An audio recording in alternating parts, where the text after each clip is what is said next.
It's my honor to have here Idamis. She is my second grad student finishing her master's degree, and upon completion of this today, she'll move on, she'll move on onto her PhD.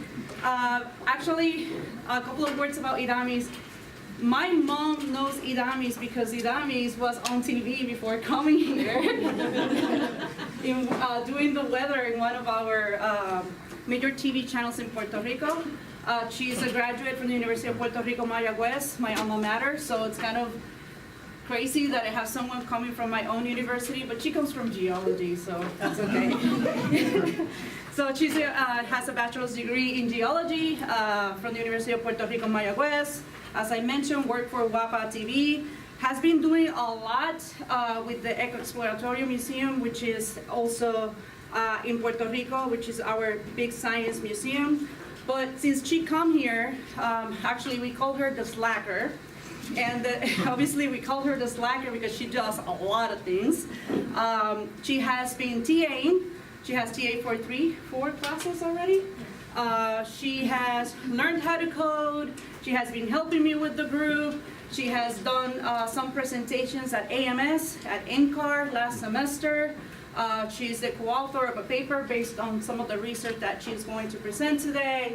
So she's been busy, and it's my honor and privilege to have this presentation. It is also my very first aviation weather-related student, so which I know that most of you know me for aerosol and satellite remote sensing.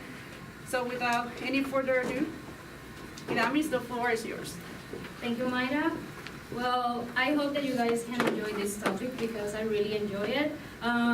My research topic is invisible threats, how jet stream shifts are amplifying clear air turbulence in U.S. aviation from 1980 to 2023. First of all, we all heard the news, especially from last year, from technical issues to changes in flight route, to emergency landing, to even passengers injured, and even one fatality, all of this due to the encounter with severe turbulence. What I'm about to show you is an example from the perspective of passengers, how it feels, the encounter with turbulence.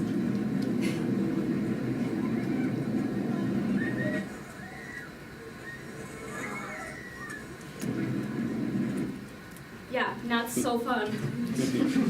And just so you guys can have an idea, from 1989 to 2018, the number of accidents involved, accidents that are turbulence related, shown by this dark blue color, and also accidents that are non-turbulence related, shown by this light blue color. And from here, we can see that the percentage of turbulence related accidents, shown by this dashed line blue color, we are seeing that from 2009, we see an increasing trend of turbulence-related accidents. We've been talking about turbulence, but turbulence is basically the irregular motion of the air that is often caused by changes in wind speed and in wind direction. And this occurs in a steadily stratified atmosphere that is often influenced by this vertical wind shear, gravity waves, and sometimes by the breaking of gravity waves. We can classify turbulence in different categories, such as light, moderate, severe, and even extreme turbulence. It's important to mention that we have a lot of different types of turbulence. We have convective turbulence, we have mountain waves, but for my purpose here of this presentation is mainly on clear air turbulence. Clear air turbulence, better known as CAT, and this is a severe turbulence that occurs in the clear air, meaning in the absence of any visible clouds. And this can be very critical for aviation's operations because this can happen without any visual warning for pilots. This usually happens at flight levels between 20,000 feet and 45,000 feet, usually between the upper troposphere and the lower stratosphere. And by looking at the figure, CAT happens by changes in wind speed, wind direction, and also by differences in the pressure gradients of air masses. If we focus on those flight levels between 20,000 feet and 45,000 feet, clear air turbulence can be influenced by a variety of mechanisms. The first mechanism is the jet stream. The jet stream is a result from the thermal wind balance, and usually the thermal wind balance is going to relay the vertical geostrophic wind shear with the horizontal temperature gradient. And to get an idea, the horizontal temperature gradient is going to create differences in pressure, and that will create the geostrophic wind. And over the mid-latitude, the geostrophic wind is going to get stronger as it propagates throughout the atmosphere, and usually it does that to maintain the thermal wind balance. And as a result, we're going to have the jet stream, which is this strong currents of air that is moving around the globe from west to east. And specifically, in those regions where we have vertical wind shear is where we can find clear air turbulence.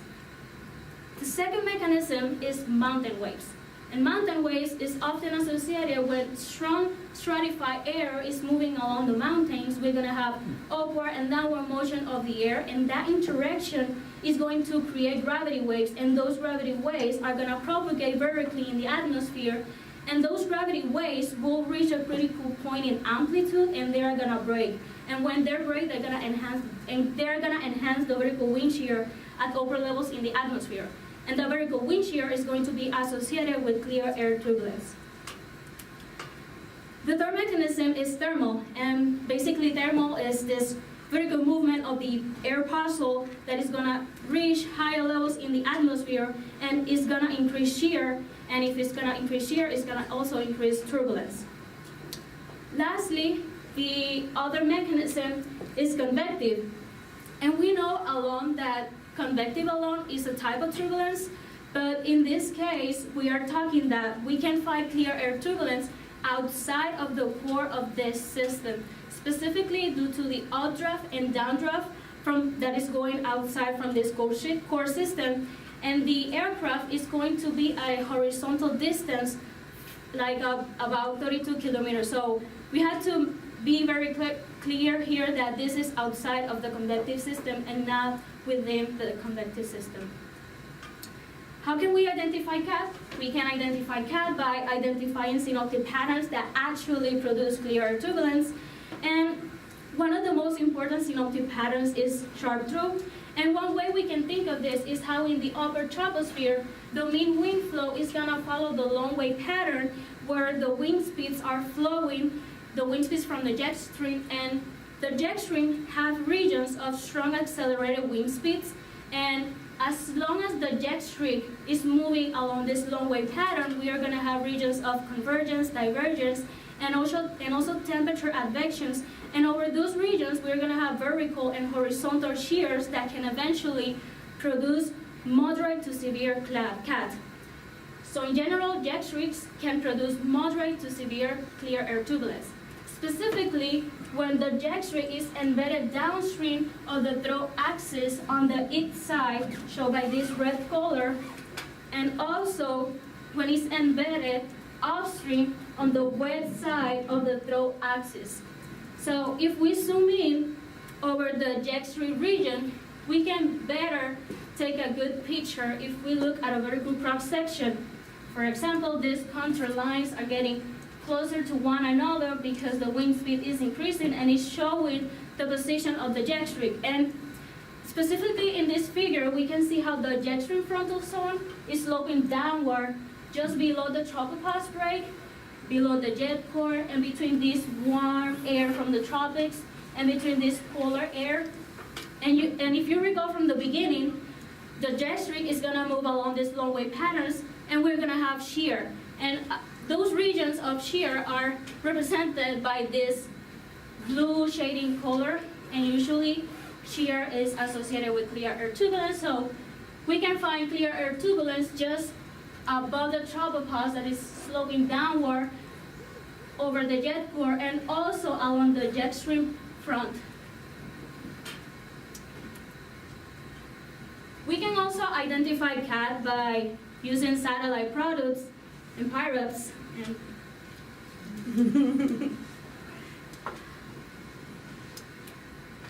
Yeah, as I mentioned, we can use satellite products just to identify clear air turbulence, specifically just to identify features that are representative of vertical wind shear. As you can see here, by using the visible one, we can see this feature, the transfer band gyros, and this feature is very representative because this feature will be produced because the jet stream is going to have winds that are exceeding 110 knots. So where we have this transfer band zeros is where we usually have vertical wind shear over that region. However, if we use the visible imagery, we can only see this feature during daylight hours, so it's not providing us information about nighttime hours. This is why the water vapor channel is also more sensitive to these thin zeros, so we can get a better picture about where might be the vertical wind shear regions over these levels. But the only thing is that this has pros and cons because we are only looking at the horizontal, and this is where the PIREPs, which are these symbols that you can see here, are the ones that are telling us that there is turbulence over this region. So they're providing us this information from the vertical, but the number one priority for a pilot is the safety of the passengers, so they are gonna avoid turbulent regions. Lastly, we can identify CAD by combining satellite products and also with numerical motor outputs. Specifically, by using satellite products, as we saw, using the water vapor channel, and implementing tools from the NWP, such as the Richardson number. Usually the Richardson number is a measurement of how the dynamic stability it's a really good number to measure the stability of our atmosphere, and it takes into consideration the acceleration, the vertical stability, and the vertical wind shear. And usually when we have lower values of the Richardson number, let's say less than 0.25, it's indicative that we may have turbulence conditions over a particular region. We can also implement tools from the NWP, such as the divergence tendency, because the divergence tendency is going to tell us that we're going to have gravity waves that are going to be propagating and interacting with the atmosphere, and those gravity waves are going to enhance the vertical wind shear that is often associated with clear air turbulence. Now, I mentioned mechanisms and how can we identify CAD, but I have to tell you that forecasting CAD is still a challenge because currently the NWP, the numerical weather model, have grid sizes. They are many times larger than the turbulent eddies that actually affect the aircraft. However, we can diagnose CAD using the NWP under the assumption that turbulence originates at our result scales and cascade down to smaller eddies that may actually affect the aircraft. It's important that we address all of these complexities because, especially in forecasting clear air turbulence, because turbulence-related accidents are increasing, and we also have, specifically from 2009 and 2018, there were around 111 turbulence-related accidents involving major airlines and regional carriers. And these incidents included different types of turbulence, such as convective, clear air, mountain wave turbulence, and many more that they were often not reported. And the clear air turbulence, the reports suggest that this type of turbulence was related because it was because of jet streams and because the aircraft was flying near the tropopause. And we also can take a look about the distribution of turbulence related by month, and we can see that we have more clear air turbulence accidents involving winter months, specifically February, shown by this light blue color, and also during the months of fall between September, October, and November. Given these statistics by the National Transportation Safety Board, these numbers are important because climate change is happening, and also because we have around 20,031 airports in the United States as of 2023, where 5,179 are from commercial airports, 14,852 are from private airports, and 310 are military airports. And we have around almost 3 million passengers flying every day in and out of the United States, so this is the amount of people that can encounter this type of turbulence. Another thing that we need to talk about is climate change is exacerbating clear air turbulence, because previous studies have shown that wind shears are changing due to the greenhouse forcing, and by now we know that vertical wind shear is a critical factor for the formation of clear air turbulence, and if vertical wind shear is increasing, also CAT is increasing because of climate change, and if climate change is increasing, we can have changes in the jet stream that can even lead us to more frequent and severe turbulence. This is why our main objective is to improve the understanding and representation of turbulence relevant parameters over the continuous United States, particularly the ones that are associated with the jet stream, and we're going to be analyzing those changes over the past decade. And we also want to be able and answer how turbulence parameters, particularly the ones that are associated with the jet stream, have evolved over the past decade. What are the regional hotspots for clear air turbulence, and what are the atmospheric conditions that contribute to this occurrence, and how well does reanalysis data and pilot reports represent these turbulent relevant parameters over the continuous USAs. And how we are going to do this? We are going to do this by using MERA-2 reanalysis data, by using 43 years of climatology from 1980 to 2023. MERA has a resolution of 0.625 degrees longitude, 0.5 in latitude. Also, MERA-2 integrates satellite observations, in situ instruments, and model data just to ensure high resolution and consistency. Each MERA file contains daily atmospheric data for every 3 hours. And this was not an easy process because we created a new data set out of MERA-2 NetCDF format with monthly averages of key atmospheric variables that I'm gonna be mentioning on the next slide. And we did this analysis from 300 hectopascal to 250 hectopascals. And you're gonna see that throughout this discussion, we're gonna be changing levels, and that will be more influence because we're going to take into consideration what happens below jet stream levels that can also impact what's happening in these changes. Our main goal to build a 43-year climatology for key atmospheric variables, and this is very important because there is no work that has done this before. So basically MERA has all these fixed parameters, the zonal and the meridional wind component, the omega, which is the vertical velocity, temperature, and potential vorticity. And particularly the omega, which is the vertical velocity, is not used by the industry to do forecasts related to turbulence. And taking into consideration these fixed parameters from MERA, we derive the wind speed, taking into consideration the zonal and the meridional wind, the vertical wind shear, turbulence kinetic energy, the eddy dissipation rate, and the Richardson number. And the ones that are in blue are used by the industry to create this forecast for turbulence. So we are doing something different here because not a lot of forecasts use omega as an indicator for clear air turbulence.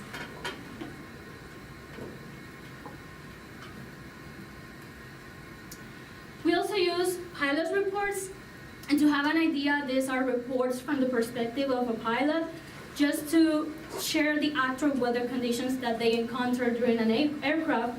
And this information, this is how a pilot report looks like, and it's a CSV file, and they share information about the date and time.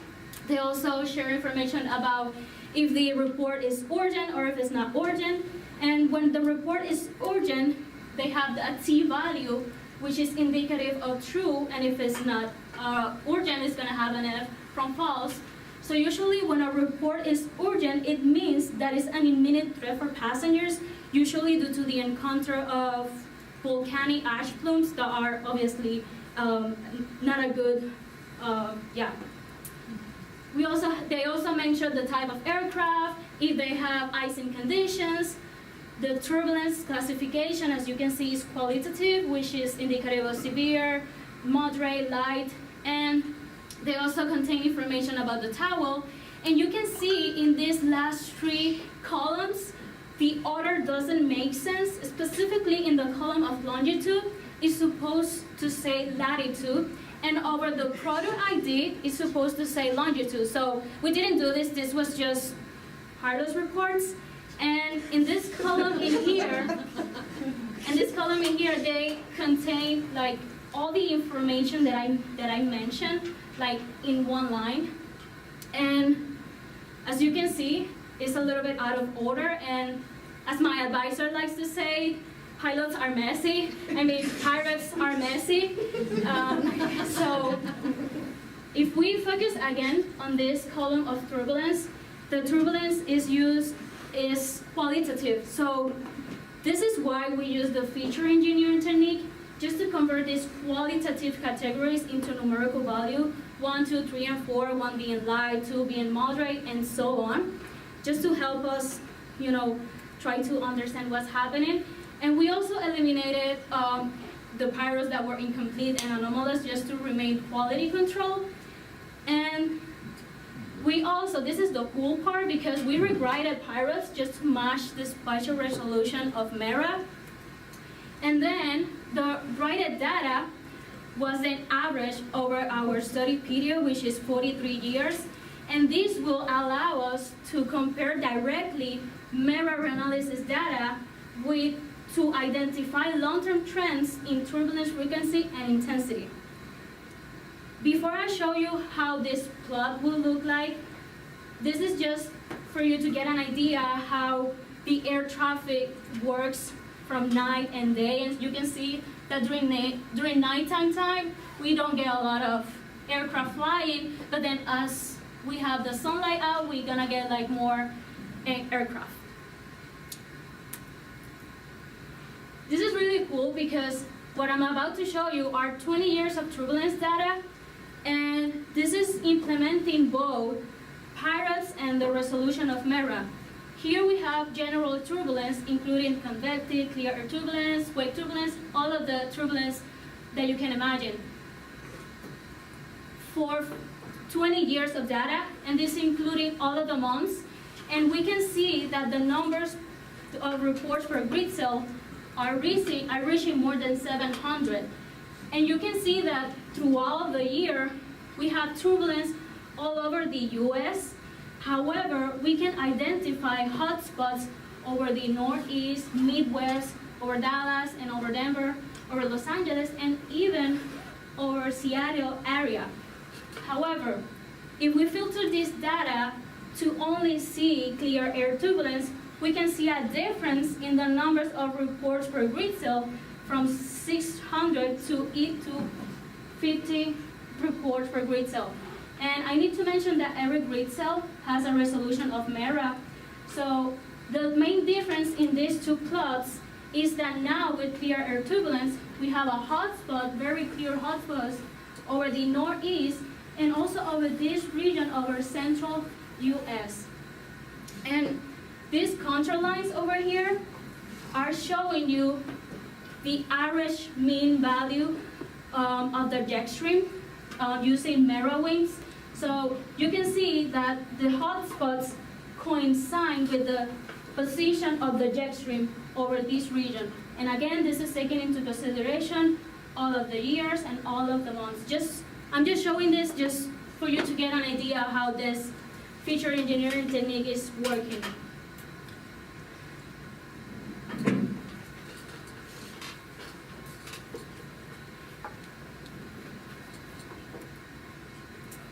And basically, we're going to be comparing recent atmospheric patterns with pilot reports, and we're going to start with winter. Why? Because if you recall this figure, during the month of February in particular, is the months that involve more accidents involving with clear air turbulence. First, we started by looking at the climatology of the jet stream for over 43 years of data between 250 hectopascal and 200 hectopascals for the months of December, January, and February. And we know that during winter time, the jet stream the polar jet is gonna get stronger and it's gonna move over the mid-latitude regions.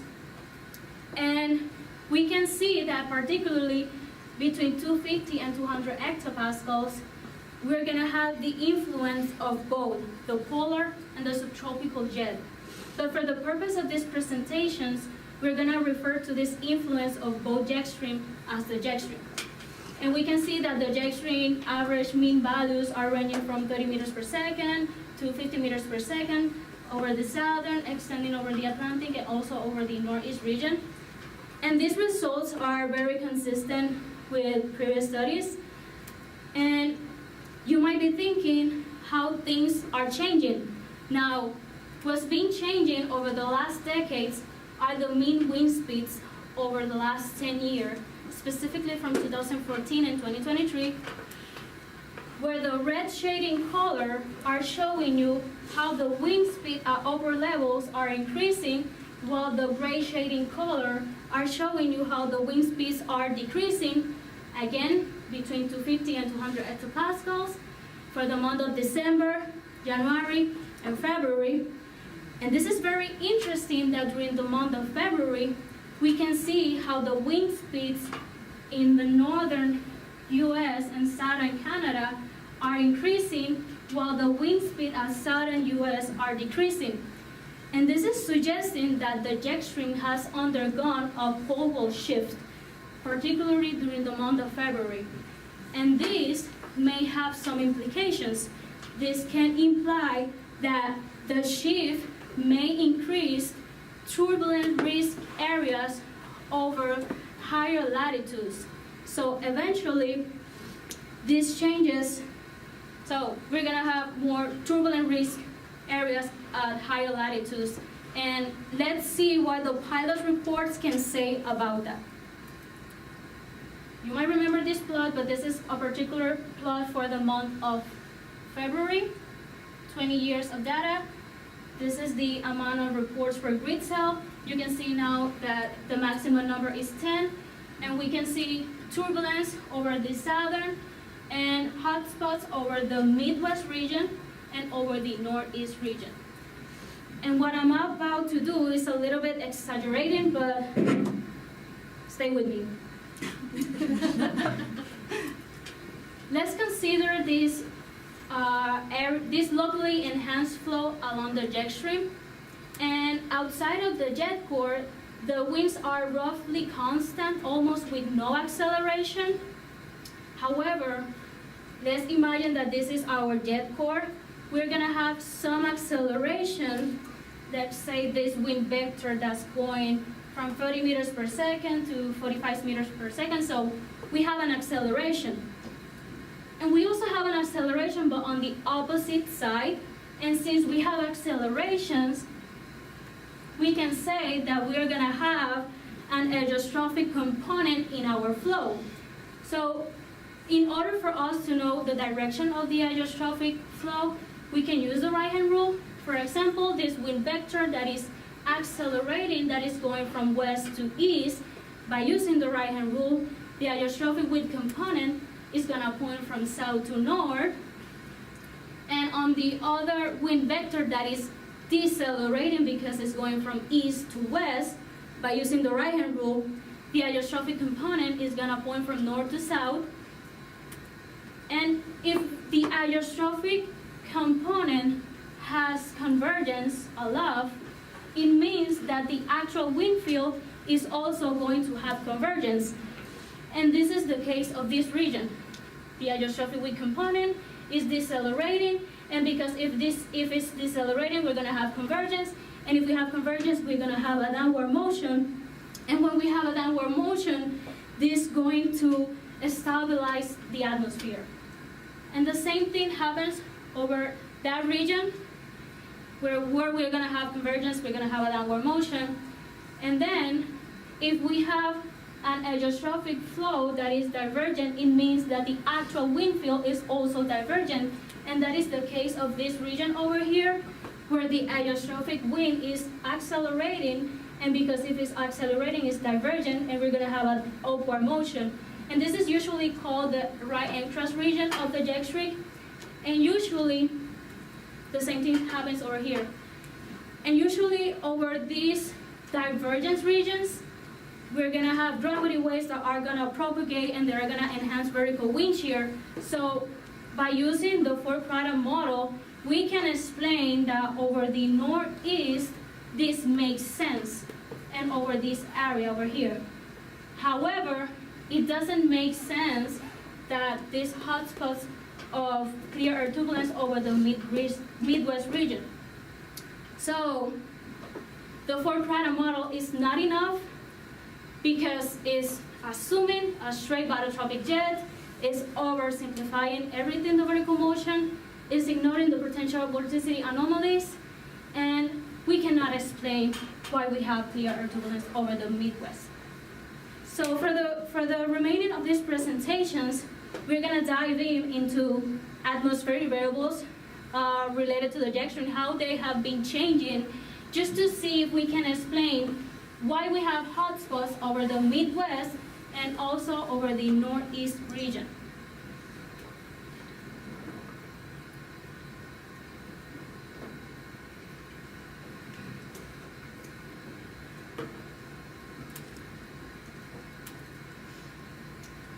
Again, February is popular, and I mean not popular, it's just, if you recall from the first figure, yeah. If you recall, again, during wintertime, the jet stream is gonna get stronger and it's gonna move over the mid-latitude.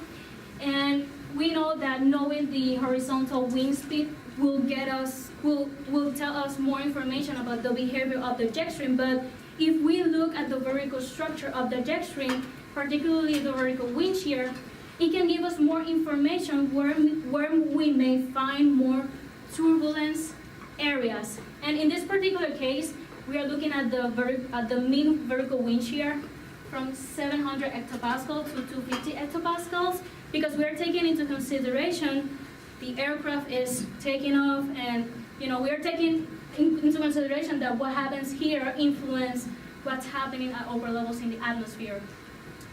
And the jet stream is gonna get stronger during winter time, usually because of the temperature gradient that exists between the tropics, which is warm air, and the temperature gradient between the mid-latitudes, which is colder air, and usually this temperature gradient is the one responsible for the position of the jet.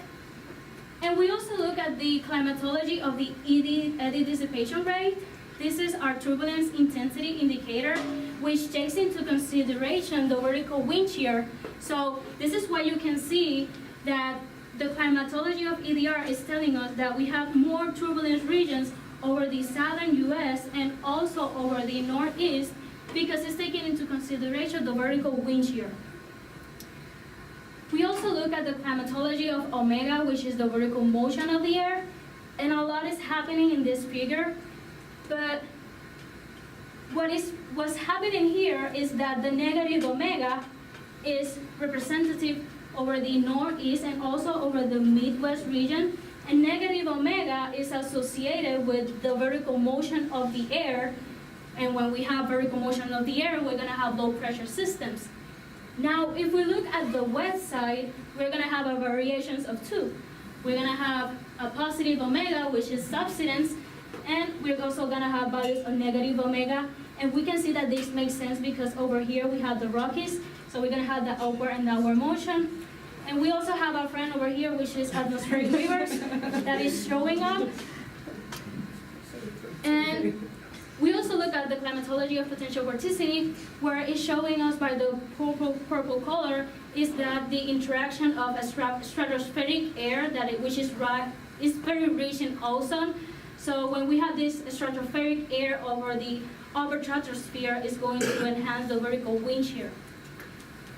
Now that we have an idea about how the climatology of the month of February is looking like, we can dive in again to see how these variables are changing, to see if we can explain why we have those hotspots over the Northeast and Midwest. If you recall this plot again, we saw weakening in the southern, the wind speeds, and the winds are intensifying over the northern US and southern Canada. And these changes will promote and will influence wind shear gradients.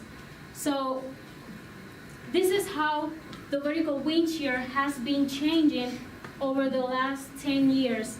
And you can see that the vertical wind shear is changing along this region where we saw that the wind speeds were intensifying. And vertical wind shear is increasing over the northeast for the 3 months of December. And vertical wind shear is associated with clear air turbulence. And this is why we also look at changes in the eddy dissipation rate, because the eddy dissipation rate is a turbulence indicator. So this is telling us that we have red color values, which is indicative that we have an increase in changes in EDR. So this actually is telling us that turbulence over that region is also increasing. And we also look at changes in potential vorticity, where these changes in potential vorticity are shown by the purple color, which are indicative of how stratospheric air is moving along the upper troposphere, is moving towards the upper troposphere, and that's usually enhancing the vertical wind shear at upper levels in the atmosphere, and that can also be related to where turbulent regions might be. We also look at changes in absolute mean omega for the last 10 years. When I say mean omega, we are referring to the vertical motion, meaning the upward and the downward motion of the air. So the red shading color is telling us that omega is increasing over the northeast region of US, but these changes in absolute mean omega are not telling us what's really changing. Is it the upward or the downward motion? So this is why over the last 10 years, changes in upward and downward motion of the air have been changing, specifically over the northeast and also over the Midwest, indicated by the blue color, which is negative omega. And the negative omega is associated with the vertical motion of the air, and the vertical motion of the air is associated with low pressure systems. So if you recall from the beginning, one of the mechanisms for clear air turbulence are the updraft and downdraft from this convective system. So during winter time, we have more low pressure systems. So if we have more low pressure systems, we can have more clear air turbulence that is often associated with this updraft and downdraft from these convective systems. So omega is a really powerful tool because it's telling us the mechanisms that might be behind of clear air turbulence. And omega is not used to create this turbulence forecast.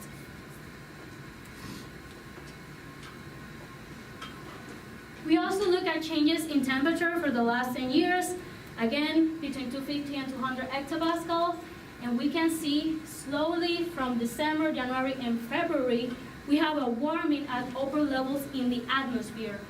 And usually, if we have a warming at upper levels in the atmosphere, the temperature gradient between the tropics and the polar air is going to weaken, and if that's weakening, we're going to have also changes in the jet stream. This is a little bit of wrap-up about how the turbulence parameters, specifically the ones that are related with the jet stream, have evolved. We talk about temperature, which we have a warming trend at upper levels, suggesting a weakening temperature gradient, and this also is influenced by radioclinicity. We also saw changes in the wind speed, where northern regions indicate increase, and southern regions, we see a weakening on the wind speed. We also saw how the absolute value of omega is increasing over the northeast, and we showed that one of the mechanisms that can be related to clear air turbulence is the updraft and downdraft motion of the air due to the low pressure systems. And we also saw that we confirm turbulent regions by using the eddy dissipation rate, where it's indicative that we have turbulence increasing over this area. Now we can go again to see what were the hotspots over US for the month of February. And again, we saw hotspots over the northeast and the Midwest. And the contour lines represent the jet. So the jet stream is coinciding very well where the hotspots of the clear air turbulence are located. And usually these regions of the Northeast and the Midwest also coincide with changes of absolute mean omega over the Northeast and also over the Midwest. And what's been really changing is how the upward motion of the air, which is indicative of low pressure systems, over the Northeast and also over the Midwest, which is a good mechanism. Which omega is a good indicator of the mechanisms that is behind of the clear air turbulence. Now, we're almost done. We're gonna look at fall months, specifically November, because it was also one of the months that involved more clear air turbulence accidents. And again, very briefly, during November, the jet stream is starting to get stronger, and we also look at the vertical wind shear, and you can see how the vertical wind shear is increasing according to the climatology.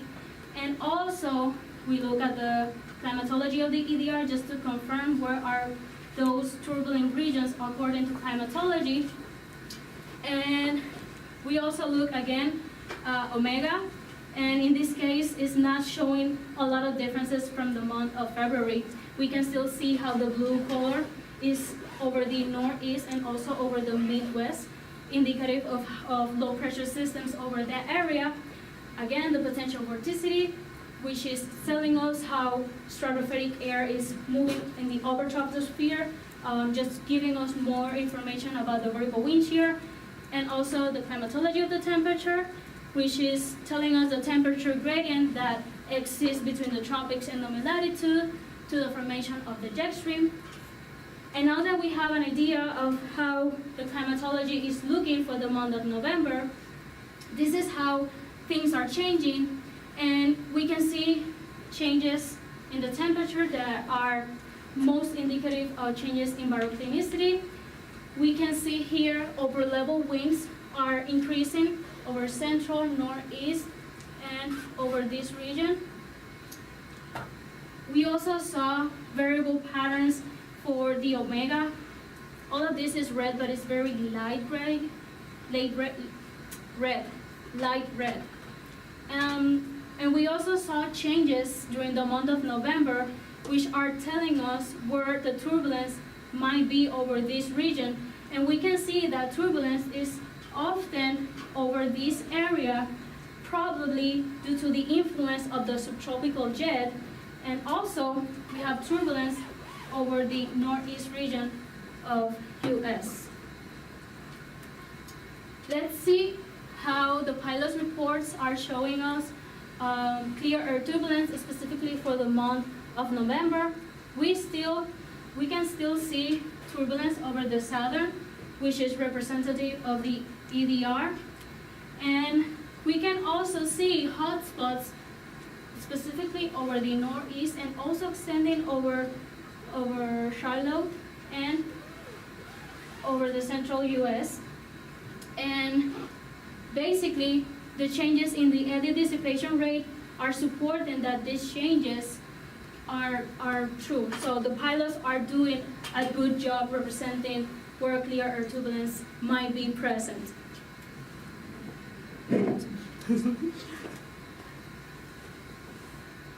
Now, we're almost finishing.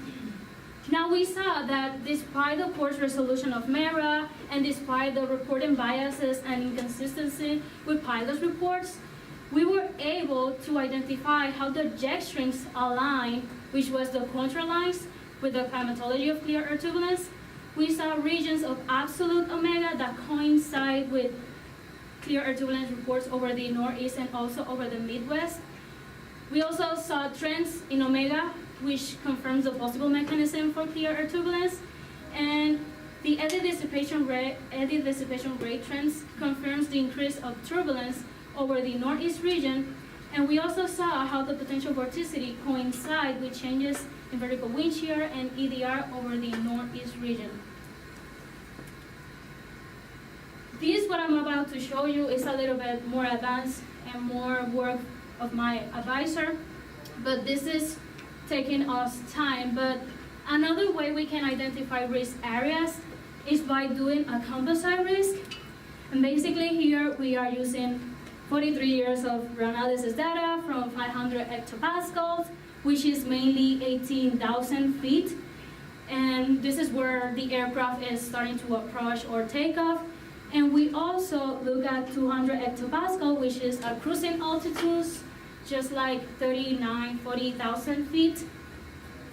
And we calculated the composite by doing an equal weight between omega, wind speed, and EDR. And you can see how the northeast region and also the Midwest is still one of the risk areas, specifically the ones that are representative of 1 and greater. So we still have a risk area over the Northeast and the Midwest. And this plot over here is from aviation maps.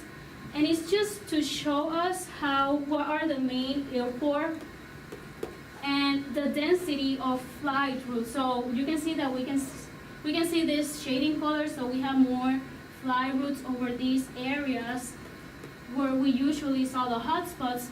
But over Seattle area, we also have flights, but are very light color. They are very minimal. Again, this is more using machine learning, so we are going to working more just to correct the weights on these aviation parameters.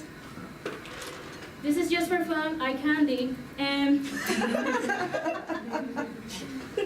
basically this plot over here is showing us the total numbers of pilot reports for over 20 years, and you can see that we have more than 800,000 pilots reports. And between 2003 and 2010, we have a lower count likely to changes in reporting practices, where from 2011 to 2023, we start to see an increased trend in PIREP data. This is for all types of turbulence, and then in this plot over here, this is for clear air turbulence. You can see how the numbers slightly decrease. And this is showing a substantial increase after 2010, where we have an increase in reporting clear air turbulence, and this can be, this increase may reflect that these reports are from actual increases in turbulence.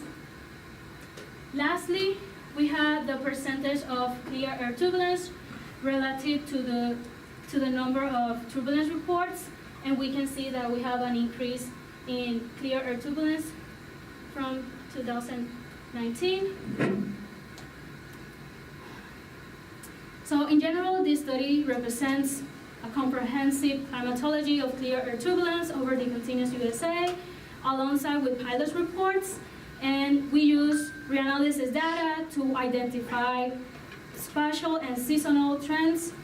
And we saw that the poleward shift of the jets is intensified by the vertical wind shear, and we also look at key atmospheric variables, including wind speed, temperature, EDR, in particular omega, and these variables are related to how the straining of the vertical motions are related to the jet core. And we also saw that despite pilot reports, they do a really good job representing where are the hotspots for turbulence, and specifically over the Midwest and the Northeast region. This is a little bit of future work that we're gonna be doing in the future. We're gonna leave MERA 2 to the side, and we are gonna start working with MPAS just to have a better resolution of clear air turbulence. And we're also gonna be working with machine learning models just to create more turbulent risk maps, just as the one as you saw before. And we also want to keep using satellite products and model data, combine them just to see, and also PIREPs, just to see if we can have a better representation of where are the zones of clear air turbulence, and from there start to looking at more specific cases of clear air turbulence. We have an upcoming publication, stay tuned, These are the references, and I would like to thank God, myself. No, I have to say thank you to my advisor because she's really patient and she's really amazing and she's very dedicated to all of her students. I would like to say thank you to my research group, to my grad committees, Angel and Tristan, to my friends. Also, my friends, they know who they are, and also to the people that always said, oh, you're gonna do great, you got this. So thank you to all those people, to my family and loved ones, and thank you to all of you.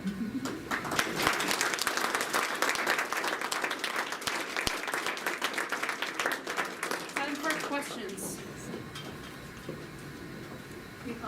Could you go back to the pilot's report, the report for grid cell? I actually have 2 questions.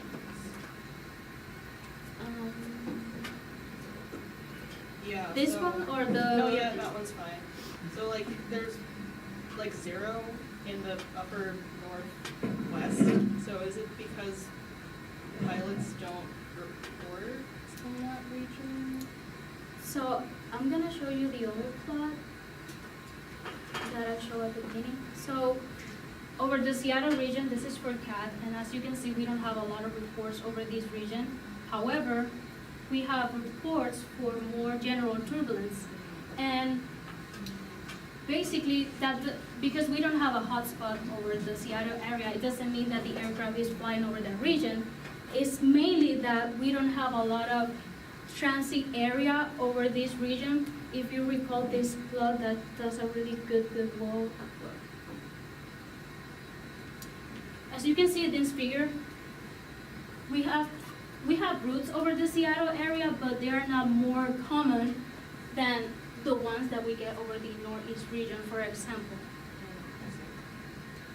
Another thing that I'm gonna add, that's a mountainous region, and while mountain clear air turbulence is a thing, there are people that do not consider it clear air, so pilots most likely report it as mountain. Oh, I see. That was gonna be my second question. Would you? Oh, sorry, I took that No, out. you're good. No, you're good. I was gonna But ask. PIREPs are, so there's not a constant training as to how people report, so they report it in very different ways. That's one thing that we have to deal with. Yeah. Yeah, that was. Yeah. You mentioned that a lot of these reports come in daytime hours. Obviously, that's when most of the flights are. Do you suspect that the ingredients that are, I guess, favorable for CAT is going to change as you move into nighttime hours, or do you find that it's probably going to be the same conditions? Trying to think of, like, if you're trying to forecast this at night versus daytime, is there some shift into what variables we should be looking at, and then how much importance we should put on those different variables? Yeah. The ingredients are always gonna be there, but I guess that you were looking at the slide that I was talking about using satellite products, which obviously the visible one is during daylight hours. But yeah, that's a really good question. But so you were trying to ask me how during daylight hours and nighttime hours, how does the indicators change to forecast clear air turbulence? Yeah. So again, during daylight time, we have the sun, so the sun is gonna warm up the surface, and one of the mechanisms that comes to my mind was the thermal one. So during daytime hours, we're gonna have the mechanism of thermal, so that will be one of the mechanisms that can contribute to the formation of CAT during daylight hours. However, the jet stream is always, during daytime and nighttime hours, so.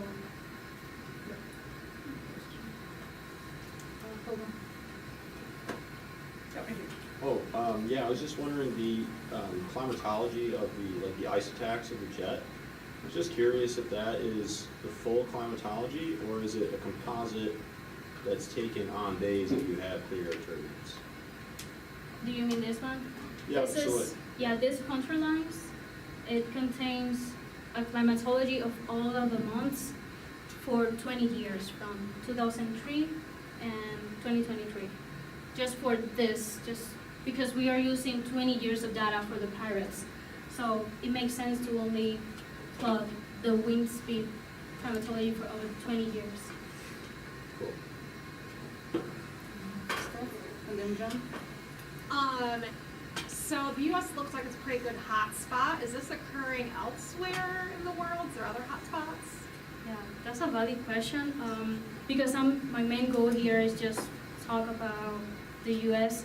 We also have clear air turbulence outside of the U.S. We have around Europe, specifically around the Himalayas. So you can imagine that one of the mechanisms is mountain waves.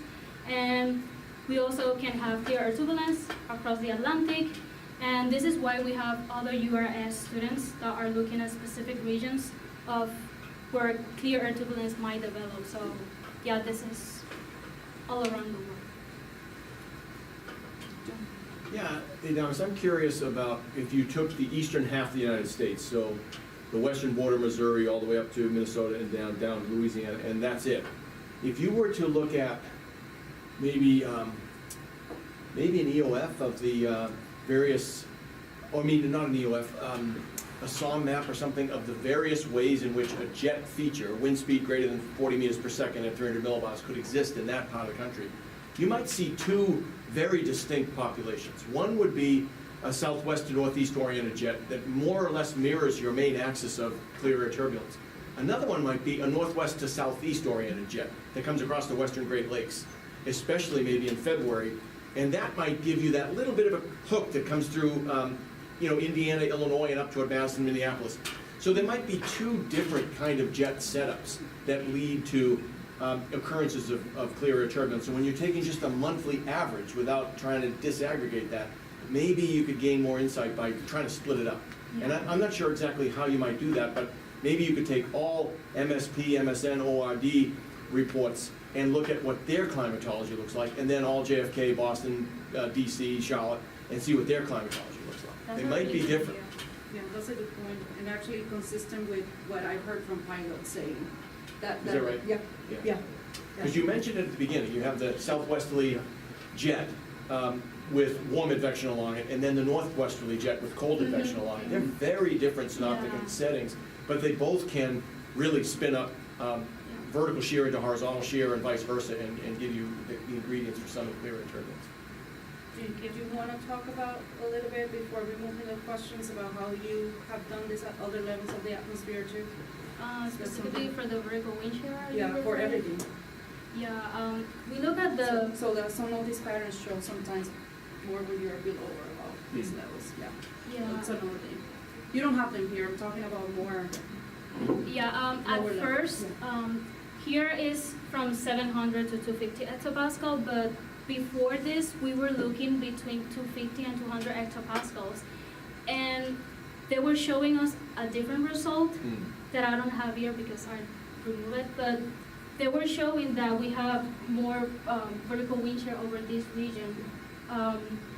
But when we were trying to see what was happening, we saw that the subtropical jet was the one that was influencing that behavior. And for that reason, we just tried to expand more from 700 hectopascal to 250 just to see if the changes that we have seen on the jet make sense with this. Yeah, that's also interesting in the sense that there may be two different upper jet structures associated with a single jet core. And Andrea, I don't know if she's here, but Andrea did work on the lower stratospheric frontal part of that, which is above the jet core. And then we've done a lot of work in our group over the years on the upper level jet front system below the jet core. And there's a lot of similarity in their dynamics, but they don't operate at the same time with the same vigor. So when you amalgamate them into a monthly average, splitting it that way might also be interesting. Yeah. So, That's a okay, good thanks. point. Thank you. Hold on, there was someone else. Yeah, well, Dan? I'm wondering if it's possible, it's interesting to see the total flight paths, the number of flights. I wonder if it's possible to normalize the number of reports of clear air turbulence by the. I can answer that. In order to do that, Go, in order to do that, we need the routes from PIREPs, from the pilots. Sorry, but the PIREPs reports that we have, it doesn't contain that information. So it would be great. I didn't make this. This is from internet, but it would be great if we have those roads Because we can normalize that by looking Let specifically. me add that, because there's a lot of political stuff with that to add it. So you need the entire flight routes through the US to be able to do that, or at least an idea of what flight routes are, and that's very restricted by company. So we get a number, so we've done it just doing estimates of how many flights you get per day, per month. You can add those and get an idea. The hotspots don't change that much, and as a matter of fact, one thing that, if you go back into the plot, Which one? any of the PIREPs. Okay, Hang hang on. One thing that we can say about this here, that this is, we thought about that, traffic versus what we're actually seeing, because you have a number, obviously more reporting in certain airports. However, none of these airports are the top one in the world.